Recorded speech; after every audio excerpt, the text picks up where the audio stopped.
That's the overtake button. Good Lord. I feel a little bit like Pierre Gasly here, you know that? Jolly good fun. Très bien. Today we have the Alpine A390 GT, the latest offering from the iconic French manufacturer. It's also their first foray into the world of SUVs, and it's the first ever all-wheel drive car they've produced. It does continue the brand's electrification after the A290, Alpine's little hot hatch. So with this new direction, a lot of eyebrows are being raised. People are asking, have Alpine got an identity crisis? So will this A390 GT silence the critics and live up to Alpine's legendary racing heritage?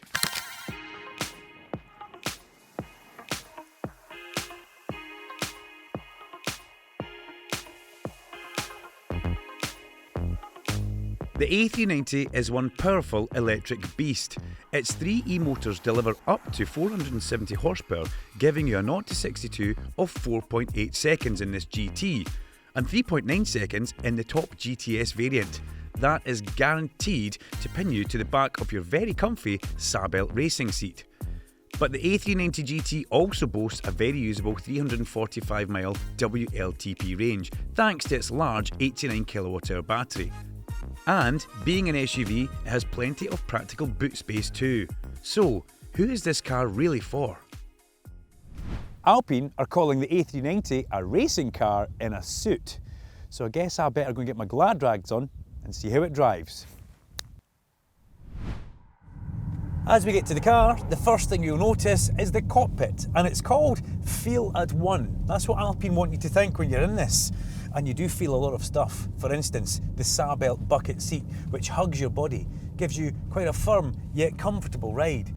The steering wheel, flat top and flat bottom, I do like that. And it's quite chunky as well, but it does narrow down where your hands would want to fit on it. A lot of you may recognise some of the layout in here, the dashboard and the infotainment screen. They do look very Renault-ish. I maybe don't want to say that, but it's true, it will be familiar. Having said that, the car is built on the same platform as the Renault Megane E-Tech, although it's wider and longer, and it's had a lot of, shall we say, Alpine customisation. This car has got 5 driving modes: Save, Normal, Sport, Perso, and the one everybody wants to dive into, Track. That's where we're going straight away. I want to see exactly how the car handles, feels, and reacts in Track mode. Right, we're in Track mode. This car is around about 2 tonnes, but it feels ultra agile and responsive. It almost feels a little bit like, dare I say it, the smaller brother, the A290 GTS. And you can watch that video because we did a good in-depth review on that. It's amazing though, for something so big and a little bit longer and wider, it feels just on point. Every corner it wants to go through, then through the corner, touch that accelerator. The response is incredible, and away she goes. It also feels very planted and very safe and secure on the road, which is something that you don't necessarily get with a light car. They can feel a little bit, shall we say, flighty, almost sketchy. Not with this. Bang, it's on the ground, sees the corner, you enter the corner, and away she goes. This is lovely to drive, by the way. I'd like to point it out there. Let's see what the brakes are like, okay? So we've done the handling. It's always important to find out if you've got good brakes underneath you. Yeah, this thing has. Big Alpine calipers dragging on those discs. You can feel it pulling the car down to the ground.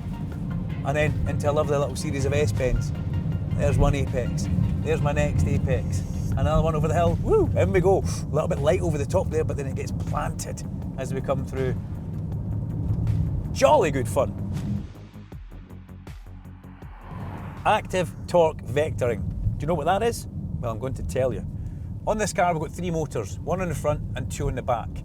Now, the system is that clever that it will distribute power to each wheel with a nice bit of smoothness, and you can monitor it on your infotainment screen, so it will give you perfect torque getting delivered to each wheel depending on how I drive the car and also adapting to road and weather conditions.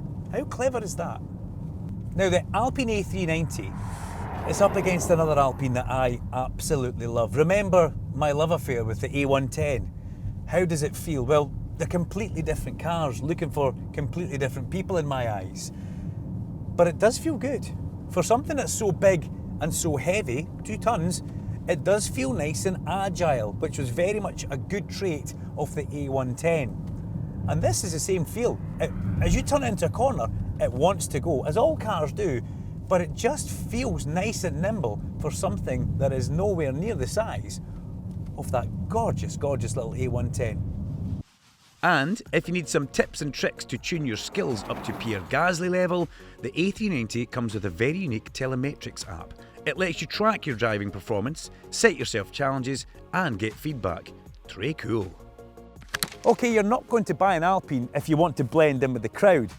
And this car's definitely going to turn a few heads. It's got a unique look, which is a huge bonus in the already oversaturated SUV market.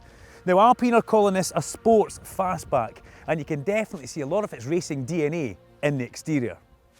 Now, the front of this car is really unique. We've got a really cool spoiler at the top that I've never seen anything like this before.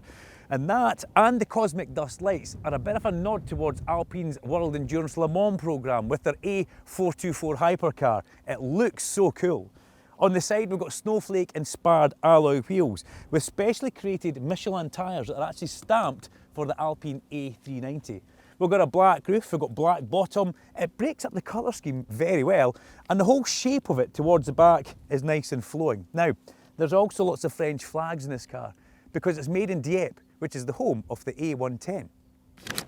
Now at the back we've got this lovely little spoiler at the bottom of the window and also a bit of a flick off the boot lid. I like the way that works.